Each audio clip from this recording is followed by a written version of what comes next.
নমস্কার, আজকে একটা নতুন রেসিপি নিয়ে চলে এসেছি। এই রেসিপিতে কিন্তু খুব টেস্টি হয়। আর মুখের রুচি বাড়বেই বাড়বে। কিছুই না, সর্ষের তেলে কালো জিরে ফোড়ন দিয়েছি আর আলুগুলো ছোট ছোট করে কেটেছি আর পেঁয়াজকলি বাজারে তো প্রচুর। আলু আর পেঁয়াজকলি দিয়ে লবণ আর হলুদ দিয়ে ঢাকা দিয়েছি। আমি এখানে কিন্তু সেদ্ধ করার জন্য আলাদা কোনো জল ব্যবহার করিনি। আমি ঢাকা দিয়েই উল্টে পাল্টে নিয়েছি। আলু আর পেঁয়াজগুলি যখন সেদ্ধ হয়ে গেছে তখন টমেটো কুচিটা দিয়েছি। টমেটো কুচিটা দিয়ে একটু নাড়াচাড়া করে এই যে পুঁটি মাছ, মাছ ভাজাটা তোমাদের দেখানো হয়নি। মাছটা দিয়ে এখানে সর্ষে লঙ্কা বাটা দিয়েছি, তার সঙ্গে কিছুটা জল দিয়েছিলাম। খাবারটা একটু ঝাল করার জন্য আর কটা কাঁচা লঙ্কা দিলাম। তারপরে আর ঢাকা দিইনি।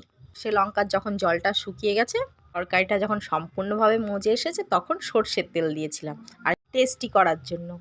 আর নামানোর সময় ওই যে ধনেপাতাটা, এখনকার সময় ধনেপাতাটা না দিলে তো চলেই না, তবে ধনেপাতাটা কিন্তু অপশনাল।